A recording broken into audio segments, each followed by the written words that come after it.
Okay, we're back with Jenn Hazeleger, obviously you know by now, and she is giving us, it feels like she's answering questions to a lot of questions that are common, but mostly questions that I had that I've put together because I feel like they could be common questions. Today we're covering breeding. She has started her own little breeding program here. I wouldn't say little, she's done so much, and she has great little horses out of it. They're so cute. Tell us kind of how you choose breeding and why it's not just like two great horses put together.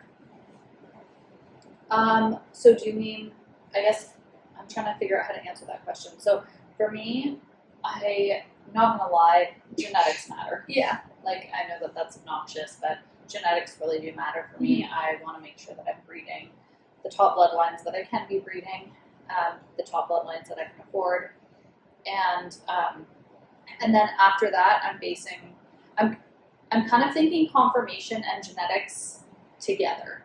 So I'm not solely going off of genetics, but I'm also not solely going off of conformation. I want to find a stud that matches my mare well enough that, so like my mare's a little long back, so I'm going to try and find something that's a little shorter back. But the nice thing about her is I've got a few mares, but the one is Fad, the one that I do the most breeding with. She's very straight. She's got good bone. So explain what conformation is quickly. How their legs come out of their body. So we want to make sure that their legs are super straight. Like if you were to draw a line between, like down the front of their leg, it would go down the center of their knee, the center of their cannon bone, and down to the center of their foot. And then also the way their body is built as well. So not wonky, not a shoulder up here and a shoulder down there. Yeah, the slope of their hips, the slope of their shoulders, the way their hocks come underneath themselves. I'm starting to learn that I like a horse that has a bit more setty hocks. I like the way that they turn, but that's... What do you mean by setty hocks? That just come up underneath themselves a little more. Like nothing that's conformationally incorrect. Like it comes up underneath themselves so much that it's conformationally incorrect. But something that, like a horse that's built a little more underneath themselves. So for you, when it's choosing the right stud, you want to find something that complements, but also kind of not fixes things you don't exactly like, but like aids to try and, make something that's even better. Exactly. Like I wouldn't breed a super long back stud to my long back mare. You get something like this. Yeah. And then for bloodlines and pedigrees, how are you picking that? Especially because it seems like nowadays a lot of things are already crossed over. Like everything feels like it has a dash to fame in it or something. Like how are you picking properly? Yeah, that is really true. Like Ms. Fad is a daughter of Dash to Fame, and then June is she's a great granddaughter, but still there's Dash to Fame on her papers. And then she's a granddaughter of Sunfrost. So that crosses out, like on June, that crosses out a lot of my Frenchman's guys, a lot of my Dash to Fames, which I say that, but I actually just bred her to a son of Frenchman's guy. I think Dash to Fame there. But it's far enough back, like I'm not. How far back are you looking to like avoid?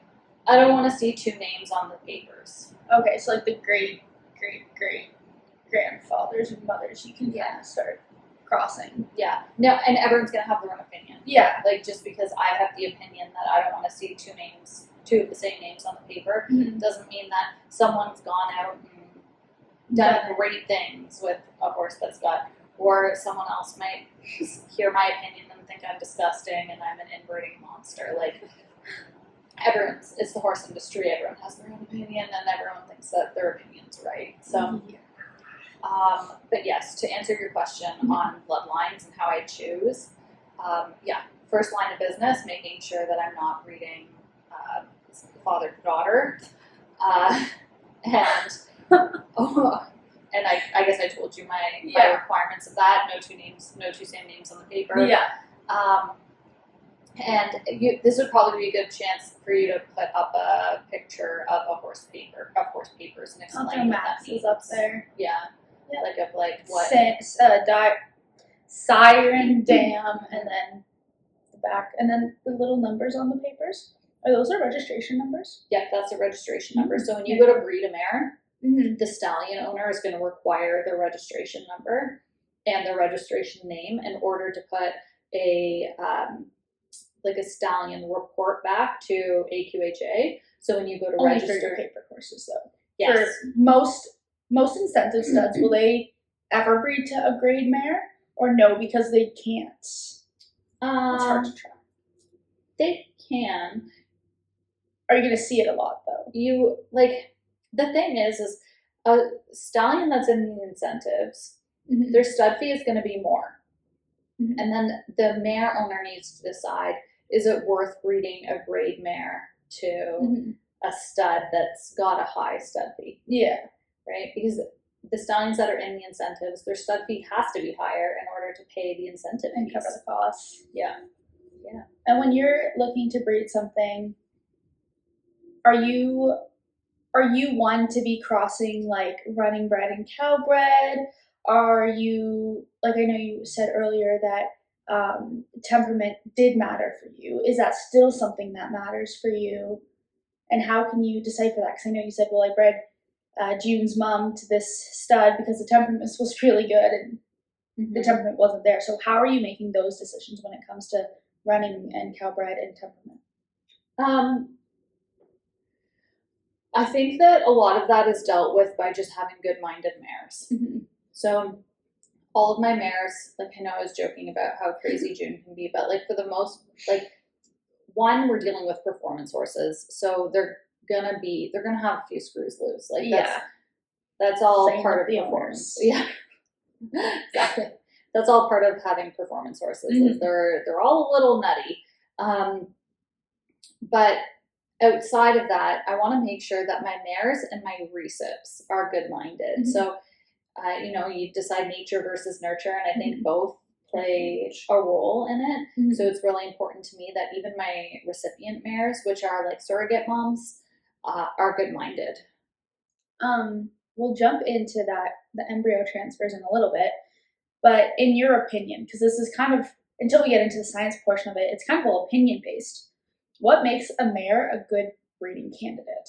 Whether you're flushing them or you're just going to straight breed them, like, what's a good candidate for that? Conformation, I'm going to start with. Mind is going to be the next thing. And then from there, my husband and I have goals that we want to have a band of brood mares at some point in our lives that have either have progeny over $100,000, like, or have made over $100,000 themselves. So that's going to be soon. That's going to be my my goal for that requirement to be, and that's not the case now. But Ms. Vad's a proven producer. June's a proven winner. So I really want to make sure that all of our breeding stock, all of our mares, are either $100,000 producers or $100,000 earners before we think about breeding them. Now that's going to be a few years down the road, but it's soon. You can see it. If you had to pick, would you rather breed based on pedigree or performance? I think those two come hand in hand. So there's going to be some stallions out there that do well that aren't own sons. But I think that the reason certain pedigrees are popular is because they're proven winners, or they're proven producers, or they're just really cool. So I believe that comes hand in hand. So I would say both. Even scale. And then this will lead us into our next. But what are common mistakes first-time breeders make? Not being on top of the horse's cycles. If you're doing embryo transfer, making sure that you're culturing your mares, which we can get into. Breeding just to breed. Like if you have Fluffy in the field, and it's a Palomino. Yeah, and you just love Fluffy because she's fluffy and she's yellow, then like that's not a reason to breed a horse. No. I mean, that's the reason my mom would breed a horse. Right. But my mom's not a horse person. I understand that everyone wants a piece of their heart horse and things like that, but I just think it's really important that people one of two things. You either breed something that's going to be wanted in the future, because that's how horses end up in slaughter pens, or two, you make them wanted entities within the world once you've bred them. So if you breed Fluffy to Fluffette to Fluffer, and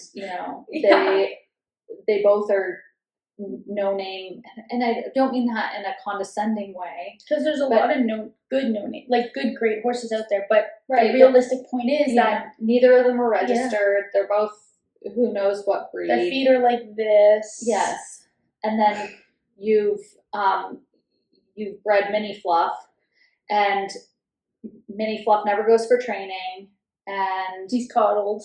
Yeah, you can barely get a halter on him. Yeah, he kicks. Oh, and you decided to keep him a stud. Yeah, and you decided to keep him a stud because he's Cremello, because you bred your two Palominos together,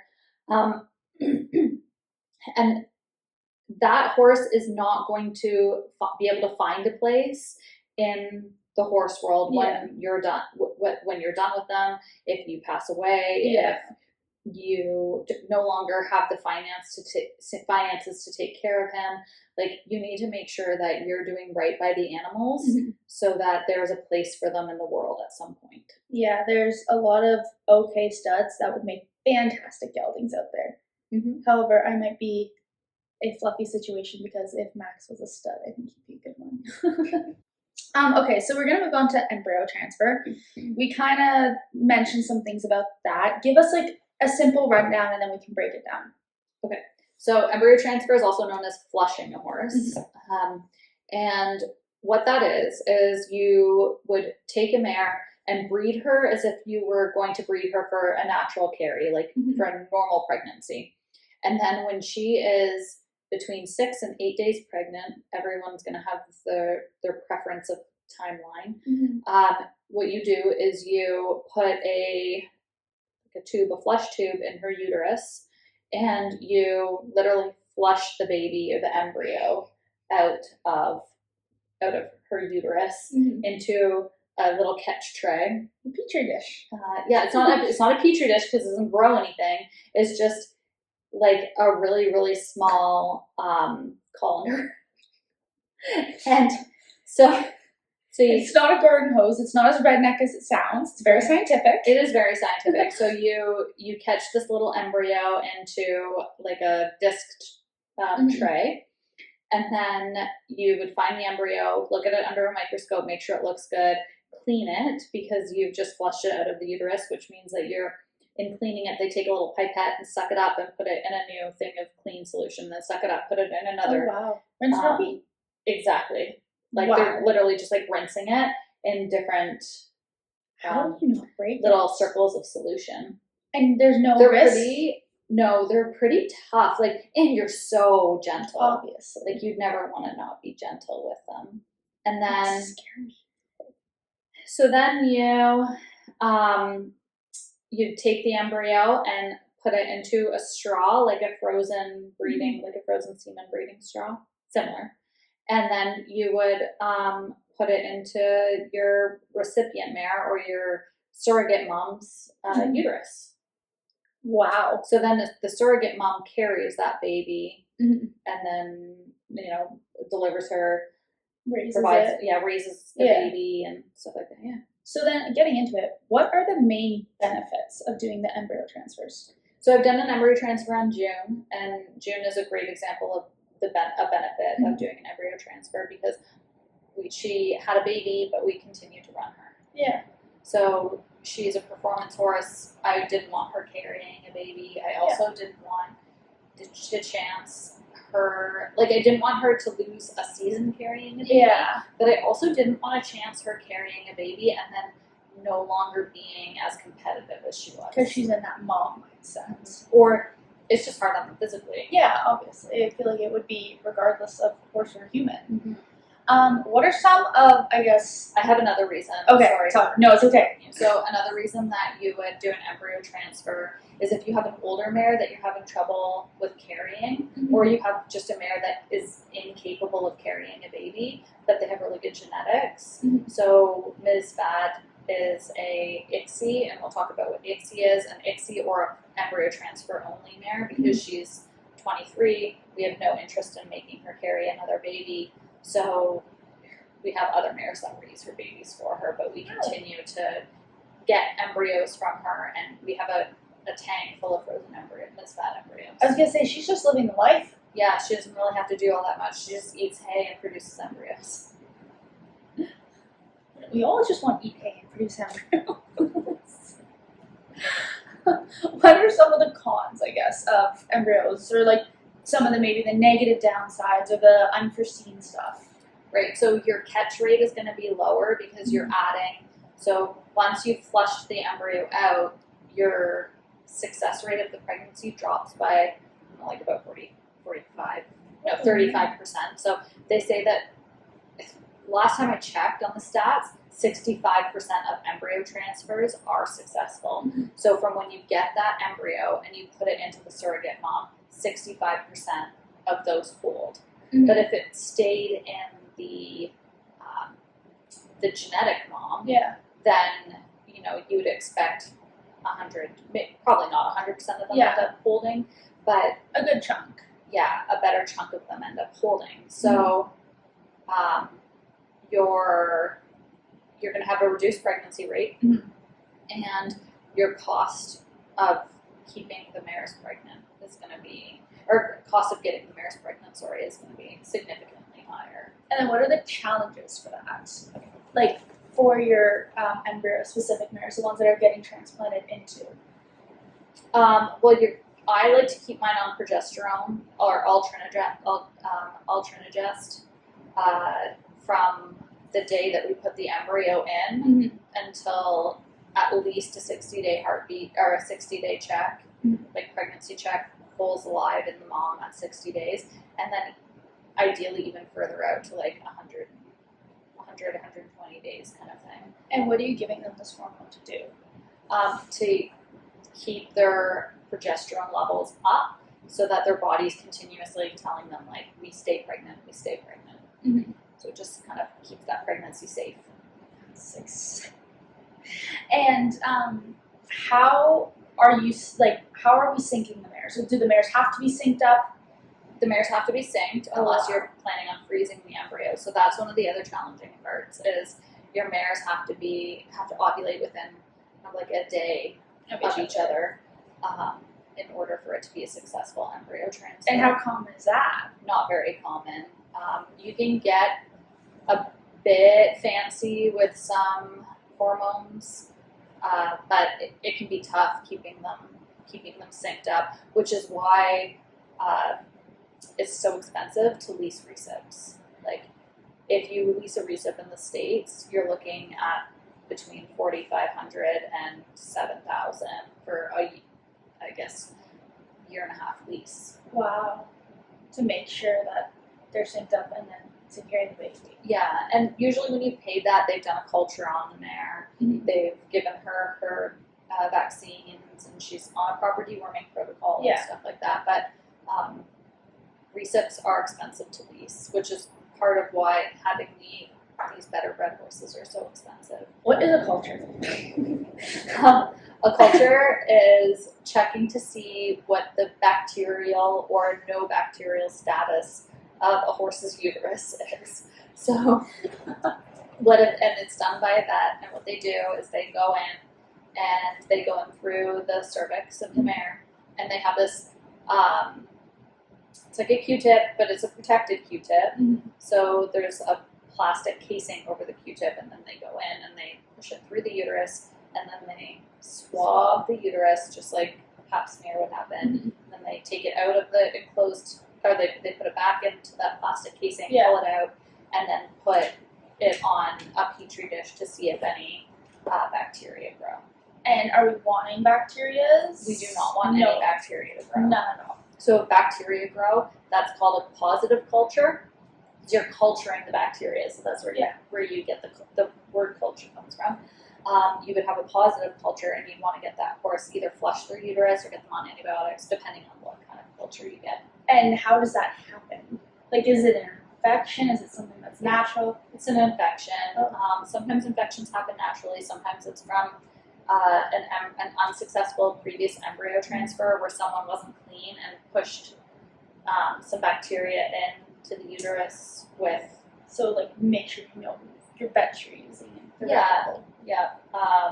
Sometimes there's different reasons that it can happen. 10 million, I bet. Yeah, there's horses that just naturally hold some bacteria in there.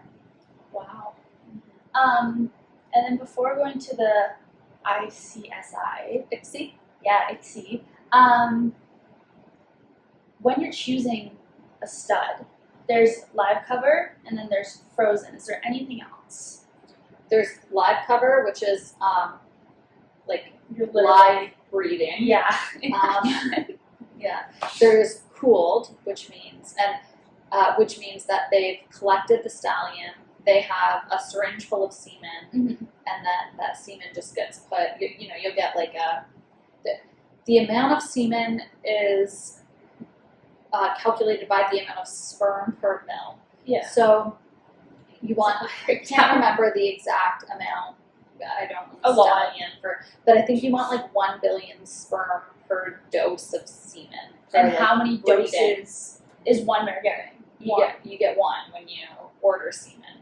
And then how many mil? So actually, sometimes they'll give you two because you'll breed them, and then you'll breed them like day 1, and then you breed them day like 1, like 2.5 kind of like so. Really? So you breed them like 48 hours after, Just in case. Yeah. And then some of them get have those. a live full guarantee.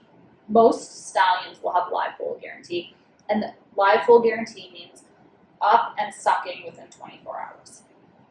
So after 24 hours, you're out. Yeah. So it's if the baby does not stand up and doesn't suck. They'll give you a free shipment of new semen. Yes. And then Some stallion owners are nice though, and I had a situation a couple of years ago where we had a mare pass away while she was pregnant, and the stallion is deceased. Like the stallion she was bred to is deceased. They have very limited semen on him, and I called the lady and I told her what the situation was, and she was very good about it. And she said, you know what, if you do ICSI, because they have to use less semen, and we'll talk about that later with the ICSI. She's like, if you do ICSI, then I'll give you another straw of semen. So that's really nice. yeah, so if you have a problem and you chat with the stallion owner, often Normally they're pretty good. Yeah. So there's live cover, there's cool. Yeah, and then there's frozen, Which is literally frozen. Yeah, and you just get like a tiny little straw. It's not like a huge, No, it's a tiny, tiny straw of semen, really? and usually one dose is 8 straws. When I think about it, I think about like the whole head of a turkey baster. Yeah, no, it's not like that. And because you wouldn't be able to thaw it out and keep the sperm alive doing it that way. So it's been very particularly planned on how it gets frozen and how it gets thawed and all those things. So any of my frozen breedings, I just send to a vet. The horse stays with him for 3 or 4 days or whatever. He tracks their cycle, and then he breeds them right before they ovulate and then right after with those 8 straws. So, he'd maybe put in 4 straws right before they ovulate, and then 4 straws right after they've ovulated. And just hope that you catch it. Yeah, we've had really good luck so far. Yeah, which is good. And do you have anything else about the studs? Because most of the thing is about our mares. No, so some mares and some studs just aren't compatible. I've heard that. And that's something that I think is important for people to realize, that just because your mare didn't get pregnant by, Mr. Fluffer. Yeah, doesn't mean that his semen is junk, or doesn't mean that he's shooting blanks. It just means that maybe that the mare and the stallion aren't compatible. Especially if that stud is having a lot of luck with other mares.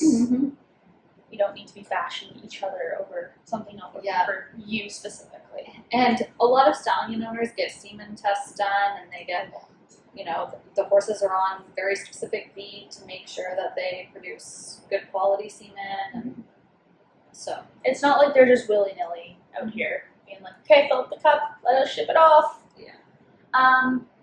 ICSI, ICSI, yeah, ICSI. intrachromoplasmic sperm injection. So what ICSI is, because no one can actually say that, so we just call it ICSI. What ICSI is so you would take your horse to a vet, your female, your mare to a vet, and then they go in with a big, not big, sorry, a needle, and they go into so say this is the ovary, and an ovary has lots of different follicles on it, and the eggs live within those follicles. So sometimes a mare could have 20, 30, 40 eggs that are just sitting on their ovaries, ready to produce a baby. So when a mare ovulates, what happens is you have your ovary, and then say this is the follicle. There's a follicle right here that's sitting on the ovary, and that follicle gets bigger and bigger and bigger and bigger and bigger. And then when the follicle hits about 4.5 centimeters big, it like pops open, and then that's when you want the mare to be bred, and then the sperm floats up and finds that egg, and then they produce an embryo, together. That's cool. So when you're ICSIing, what you're doing is you're taking a needle, you're going in vaginally with an ultrasound and this needle, and you're taking the needle and you're going into all the different follicles, and you're putting the needle in and sucking the eggs out. Oh, really? So the eggs have not met a sperm yet, so they're not babies yet, they're not embryos. You're just getting what's called oocytes, which are eggs. And then all of these oocytes get sucked into this machine and into kind of a cup. And then the vet will take the cup and go into the lab and look under the microscope and count all your oocytes and choose the ones that look the best, because some oocytes don't look as good as others. And then they mature them. And then once they've matured for like 4 days. Do you just keep it in this, are they keeping it in the little dish while they mature? They get put kind of like in a petri dish. So I joke about my ICSI babies being petri dish babies. So they would just put in an incubator. Yes. They not put them in. No, not left on the counter. So they put them in a media, and then they put them in an incubator, and then they grow to be, like a certain size of oocyte, a mature oocyte, and then once they're a mature oocyte, then they'll be injected with sperm, and so they'll tell you. So when you go in for your ICSI, they'll say, okay, so day 1 we retrieved, for easy numbers, let's say 20 oocytes. Okay.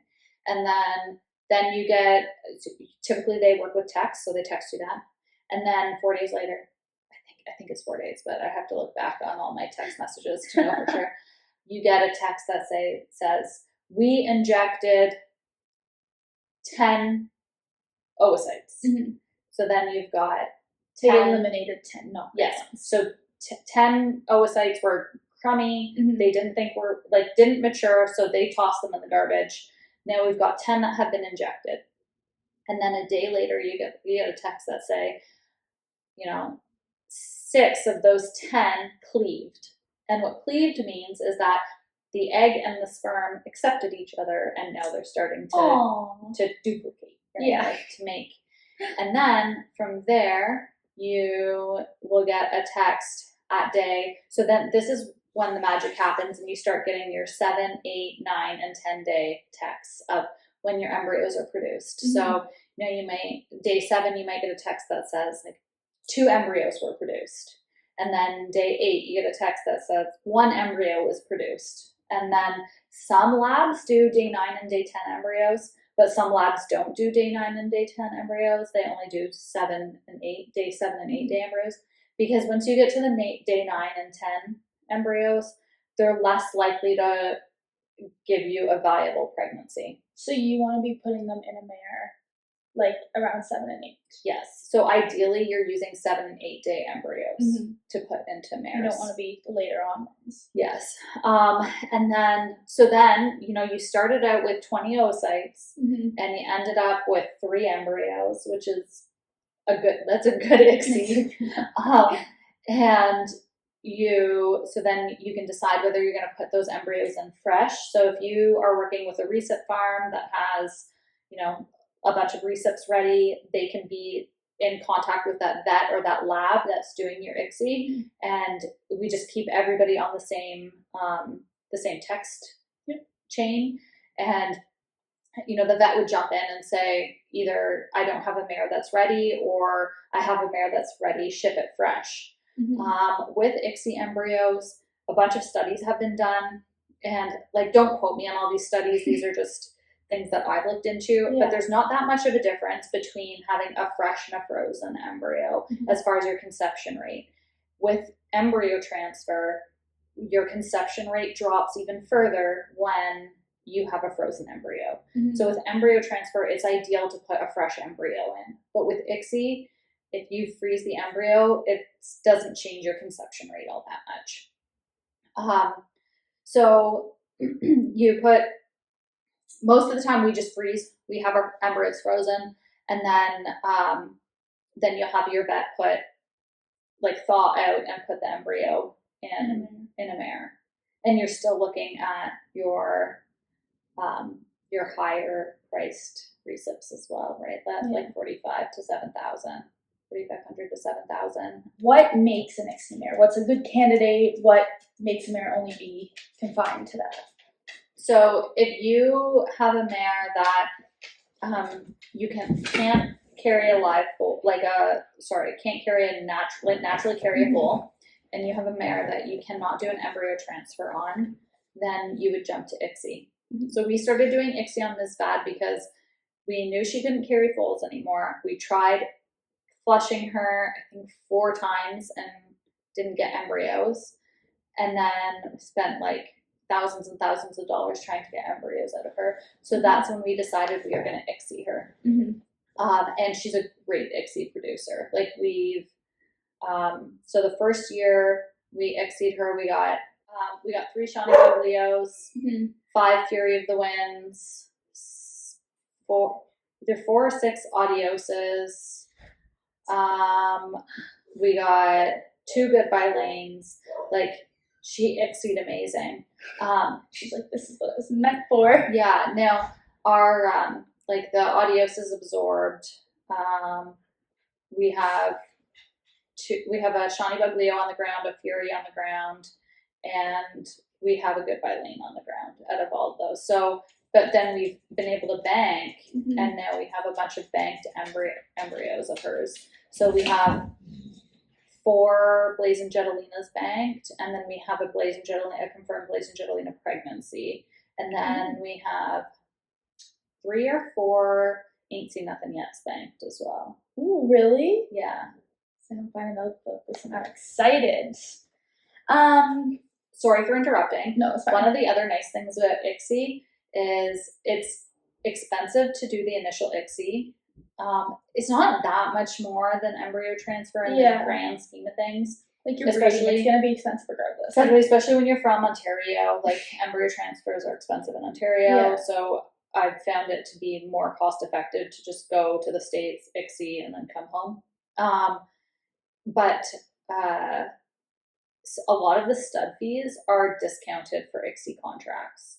So, there's one stud that we've bred to. His stud fee is $3,000 cheaper if you ICSI. What's stud? Oh, I guess stud fees are like $7,500. Yeah, so this stud fee is $10,000. But it's significantly cheaper, if you ICSI. Wow. So some studs are like that, some aren't. Yeah. But if you're breeding to a stallion and you're on the fence or whatever, I would ask about the ICSI contract and find out if there's anything. If it's discounted. Another reason that you'd want to ICSI is if you have a performance horse as well. Like we ICSI'd June when last time I went to Oklahoma, And there's some controversy around it. I was personally really worried about ICSIing her because I didn't want to take the chance and, you know, putting a needle into her ovary, reducing her ability to perform. But what I made sure of is that I used a really, really reputable vet. So that would be super important if you're going to ICSI a performance. Yeah, not just getting Joe Blow off the side of the road and praying for the best. Exactly. So the vet that we used, she's ICSI'd thousands and thousands of performance horses and had them go on to compete like days later and have gone out and like won the 1D at huge events. Just days later. Just casually. Yeah. And I can tell, like I've watched 4 different vets ICSI horses, and you can tell which ones are more gentle in their practice. Like, I notice the difference in just how they're ICSIing the mare and how the mare's reacting. Like sometimes you'll watch and you can see them tense up and you can tell it's painful as they're doing it. And then there's sometimes that you watch a vet do it and it's like they barely, you know, swish their tail. So Hopes and expectations. What's the cheapest stud fee to something that you would breed? Like not just like Mr. Fluffers. Right. So I purchased a stud fee for one of my less proven mares this summer or this spring, and it was $1,000 US. It was a discounted stud fee. But if I'm breeding to either June or Miss Bad, You're going top of line. I'm going to go with some of the more brand name studs. And most of them are going to be between the 3 and I don't know, you can go as high as $25,000, like the 3,000. For me, the most I've spent on a stud fee is $8,500. So most of mine are in between the $3,000 and the $8,500 mark. And most of them are also enrolled in the incentives. Yes. Are you ever breeding? I mean, I know you mentioned it before, but when you're looking for that stud on top of everything else you're looking for, are you wanting to make sure it's bred into those either Canadian or American incentives? I mean, I know I'm starting to care less and less about the incentives. Like, a couple years ago, had you asked me that question, I'd be like, obviously it has to be an incentive horse, obviously. But now, by the time you pay all your incentive fees, and I get them paid up until they're 3 years old, you just want to vomit. Like, it's so you have to keep paying that incentive fee even after they're 3? Yeah, so the buckles, like Pink and Ruby, and then Riata, like those are yearly payments. Oh my God. And then you've got ones like Tomorrow's Legends and Future Fortunes, those ones that are they're one-time payments. But if you miss your payment, you're up to like, you know, $1,000, $1,200. Some of them are up to like $5,000 to get your horse paid in. And then that's just to be able to have the chance to enter. Would you ever own a stud? Yes, maybe. We had a goodbye lane out of a proven mare, Miss Bad, on the ground, and we're contemplating keeping him a stud. I really do believe that they need to earn their balls. Yeah. I'm releasing. Yeah, if they can't keep their head on straight and they can't be proven performers, and they can't like be good citizens. Then they don't get to be studs. Like nobody needs a dangerous stud. Yeah, like we have enough studs in the world. We don't need another shitty stud running around, and nobody needs to be in danger handling the stud either. I've got young kids. I've got a farm full of mares. I lesson kids. Like the last thing I want is a highway right there. Nasty rude stud to be running around.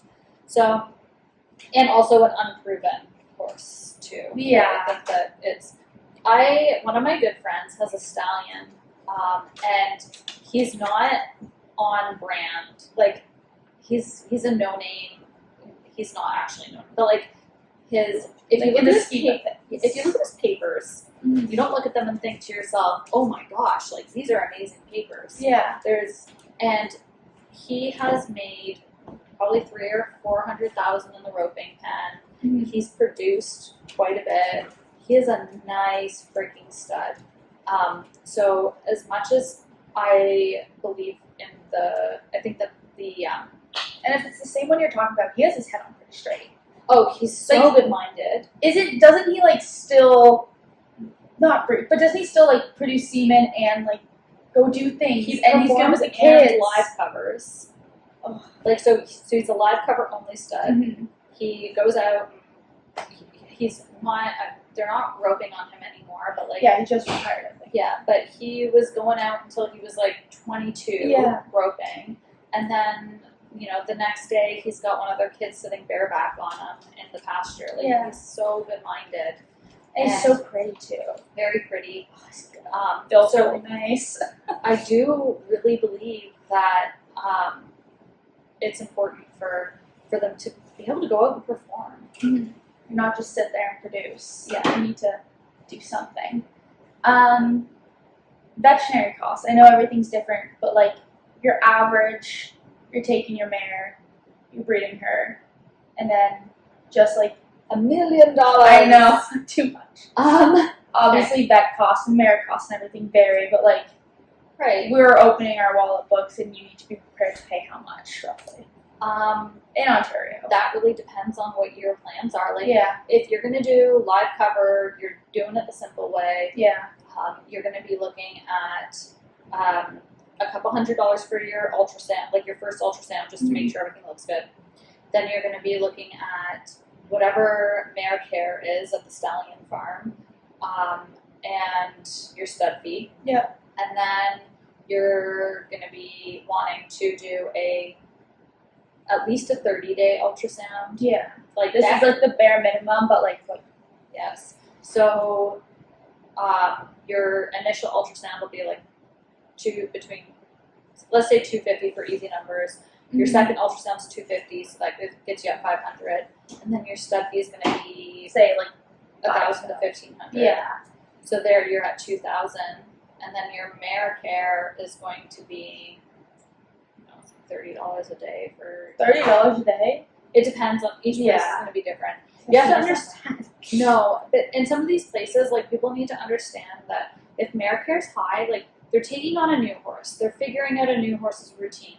They're trying to make sure your mare is eating and drinking while they're there. They're like, it's a lot of work. Like I don't know if for anyone who owns a boarding facility, when you get a new boarder in, it is a pain in the butt trying to make sure that horse stays happy. So now in mare care, these people are just constant, like open door flow of keeping these mares happy. And then if they're a good, clean facility, they're disinfecting the stalls in between. There's fresh shavings in between. And that's a huge cost too. Shavings are so expensive. Yeah, that's a huge cost. So anyone who wants to complain about mare care fees, stop it.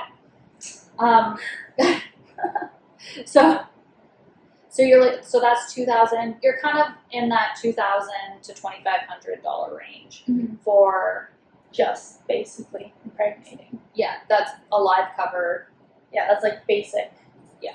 And then you want to make sure your mares are vaccinated. So you want to make sure that your mares are well dewormed, and we're not even counting that into the cost. We're just assuming that you're going to do that as part of horse ownership. Your embryo transfer is in Ontario. It's about $4,000 to $5,000 to do a flush and to track a recip and to get that all sorted. Yeah. And then, so I would say, just to kind of cushion that, you're looking at about $6,000 for your vet expenses, and then whatever you pay for your recip, or if you're leasing the recip, you're going to be looking at, say $4,000. Let's do $5,000 just for simplicity. Yeah, so you're at $11,000 there, and then you're going to need to think about your stud fee on top of that. So if it's a U.S. stud, and if you're going to do an embryo transfer, it doesn't make sense financially to do an embryo transfer on any stud whose stud fee is any lower than $3,000 or $4,000, because you need the resale value on the horse to cover that initial. Your initial expenses, your vet expenses. So, we're 3,000 US. That puts us at 5,000 Canadian. Minimum. So you're looking at about 16,000. Okay, so that answers my next question. It does seem like buying could be cheaper than breeding. Buying, I'd say buying is cheaper than breeding. Buying is cheaper than breeding. It depends for the most on part. what you're looking to buy. And like in that one video that we did, when I was talking about, I have no interest in buying another horse. Like, just breaking, I don't personally break them out. I send them to be broke out, but I get them after, 30 or 60 days. I get them back. And riding my own bred horses, working with horses that have had all the experiences that I give them at a young age, that haul easy because they've been hauled since they were 2. Yeah. We don't have an indoor arena here, so I haul out all winter, and she's wild. But that gives them so much good experience. They stand tied to a wall for hours, and while I'm riding the other horses, and they don't paw, which is something I love about your horses. Yeah. Well, some of them do, but they get brushes thrown at them when they're pawing. They get the Jenn voice. Yeah, gloves. In the winter, when my winter gloves come off and if they go flying, horse is pawing. But so you could find it cheaper. Like if you think about it, though, are you ever going to find a $16,000? So you have your mare care. You're looking at closer to $20,000 by the time it hits the ground. You have a vet come and look at the foal after it's been born and all that. And then you're still looking at the first, 3-4 years of its life to actually make sure it's trained and it's going to be something. And it stays alive. Yeah. But it's not very often you're going to find a good quality, ain't seen nothing yet for 20,000 Canadian. Yeah, well, you're not going to find anything here, though. Right? So, yes, it's maybe cheaper to buy.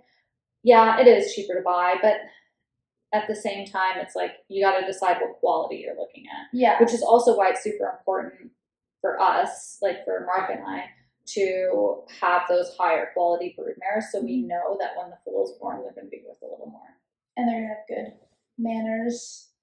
Common myths. Every mare should have a foal. No. Good bloodlines guarantee success. Nope. Breeding is cheaper than buying. Nope, definitely. Well, no, it's not. Mr. Fluffers and Fluffette are definitely doing it on the cheap side. Yeah, they are. There's ways to make it cheaper, but is the quality going to be there? Yeah, exactly. If she's a nice horse, she should have nice babies. I think that helps. Mm-hmm. I don't think that that's a guarantee at all, but I definitely think that breeding quality livestock gives you a higher chance of producing quality offspring. And color doesn't matter. Color does not matter. Love me a chestnut mare. If you're looking to sell, it matters. Color's gonna matter. Max, I genuinely think he was priced that high because of his color. I think he was, and the hair. But he had a pretty good record. I've never seen this record. No one will give it to me. Oh, interesting. I've never seen his LTE. I've never seen any championships. I don't know anything, and I've asked. So I think I paid for his color and for his mind. He's a well-minded horse. He's a good horse. He's such a good boy. But he's a pretty color. Mm-hmm. So I think for you, if you're personally doing nope, I'm going to the NFR on my homebred horses, for you it probably wouldn't matter. But if you're planning on selling, not the NFR, but winning a futurity. The futurity, big futurity. Big. No, for me it doesn't matter because I care more about their brains and their performance. But if you're selling to the public, yes. So yeah, where I was going with that is I have a Palomino and I have a Bay, and both of them are beautiful. Both of them have long manes and long tails, and I would actually personally, I don't know, the Palominos, they're both really well put together, but there's something conformationally about the Bay that makes me just go, wow. She's, but everybody's drawn to the Palomino. Yeah. If I have both of them standing tied to a fence, everyone is going to make a comment about the Palomino, and a handful of people will make a comment about the bay. And the funny thing is the bay is like in your pocket. Like as I'm saddling her, I'll be like saddling her up, and the entire time she is trying to get just my attention. Like her face is right here. Her face is just like, hello. Can you put your hand on my head? Can you pet me? Can you love me? Like I joked the other day that I should rename her Shadow, because she just follows you around the pasture. She follows you around the barn. She follows you around the pen. Like she's such a sweet girl. Yeah. But people are drawn to the Palomino. I'm drawn to Palominos right now. Mom said no third horse. Mom said she likes Palominos. Mom said no second horse. Mom said she wanted a red horse. We have Jack. So we have a red horse. We have a red horse now. So I don't care about color. But my manifestation of getting another horse, hopefully a maturity horse, is color. That's my passage to it. So personally to you, color doesn't matter. I have a really cute dun out in the field. We could trick her. She doesn't know what a dun is. Look. She doesn't watch my YouTube either. Look at this cream-colored horse. He's so pretty. Isn't it blondish? It's like a dirty blonde, Mom. Look how unique he is. And then what misconceptions do you hear most often about anything when it comes to breeding? Like your number one. I hate when, like, I know this isn't a misconception. Well, it kind of is, because people think it's easy to breed. They're like, oh yeah, I'm just gonna, toss him out the paddock. Yeah, breed my horse, and then all of a sudden they're blaming the stallion owner for not getting a pregnancy, and but yet they sent the horse 3 times when they weren't at the right point of their cycle, or I think that it's on the mare owner's responsibility to make sure that they've tracked that mare and they know she's in heat and she's right about to ovulate before they send her to the stallion. And I think it's also important for mare owners to think about the fact that it's not easy on a stallion, even if you're live covering, to jump a mare. Or jump a dummy. Yeah, like when they're live covering, there's a chance of getting kicked. There's so many chances of injury. Yeah. And stallion owners don't want to have to jump their horse multiple times on the same mare. And they also don't want to have to, there's other mares within that time frame that most likely need bred. So if it's not just you. It's not just you. Yeah. And for the smaller stallion farms that are doing live cover, like $1,000 barely pays the feed bill for a month. So especially when you're feeding a stallion that's actively breeding, they need a lot of feed. They are going to need vet care. You're going to want to make sure that they're at their top level of health so that they can produce good quality semen. And your $1,000 isn't much. No. So be considerate and make sure your mares are actually properly ready. Make sure your mares are vaccinated before sending them and to healthy. Make sure your mares are fed before breeding them, because they're not going to get pregnant if they're not physically healthy. So my most memorable foal that I've had would have been Ms. Fad's first baby. When she came here, when we first bought her, she was super, super sick, and she almost died on us a couple times. And then she aborted her foal that she was pregnant with.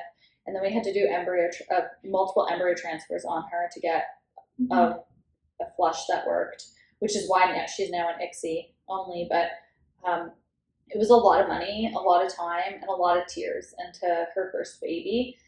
And I'm just in love with Bunny. Like, she wants to be my best friend no matter what I'm doing. Do you still have her? Which one is the little pair? She's the bae. There's about 5 out there, I feel like. I know, there's probably like 20 bays out there. I'll have to show you her. But she's so natural. She's slick by design. And then Ms. Fad's a dash to fame mare. And everything is natural. Like, she just wants to go to work. She actually has no interest in walking or trotting. Like, that's boring. That's boring business. Yeah. But as soon as you go and pick her up into a lope and kiss her up into the pattern, she just wants to put her feet in all the right spots. She's got a huge stride. She wants to make a cool move. And she's the most apparent horse that I've sat on, where I've gotten on them and been like, wow, this is easy for you. Very natural. Yes. And then any decisions in the future from what you've learned now that you want to do differently, or you want to change, or maybe you want to be able to do something more at home when it comes to breeding? I really like putting the embryos in. We've only done it once so far. I feel like I need to knock on wood, but it's gone well. I really enjoyed putting embryos in at home because I found that the mares are less stressed when we're not hauling them here from Oklahoma. I know that the care has been adequately, like the horse has been adequately taken care of. I know they're getting their alternagist every day. I'm on top of the care. And But you're also qualified and knowledgeable. Yeah, but can someone learn this, or is it someone that needs to like? Oh yeah, anyone can learn how to squirt alternagist in a horse's mouth once a day, and I'm not putting these embryos in. Like I'm taking my recips that are of the right stage to a vet. He's thawing the embryo. He's putting the embryo in, and then I just bring my recip home and You're doing your mare care. Right, check. Yeah, like I'm doing all my mare care. And then I think the biggest thing is the hauling and then the introducing to new pasture mates. So if I have an embryo put in the States and then I bring the recip home, and so I'm hauling her 24 hours from the trailer, and then she gets here and she knows no horses, and she either has to be on individual turnout or I need to introduce her to a new herd. Well, that's stressful. So the hauling's stressful, the new herd's stressful, the climate change is stressful. So they have such a higher chance of aborting. Yeah. So so far I've really, really enjoyed being able to put the embryos in here in my own recips. Saves a ton of money on recip leases, and I know the mares that I'm putting in, so I have better control of what kind of recips I'm getting. I know they're friendly. I know they've been cultured. I know that they get along with the other horses here. So, and catch us on the next vlog podcast thing. Go subscribe to Jenn's channel, Hazelview Farms, and everywhere else.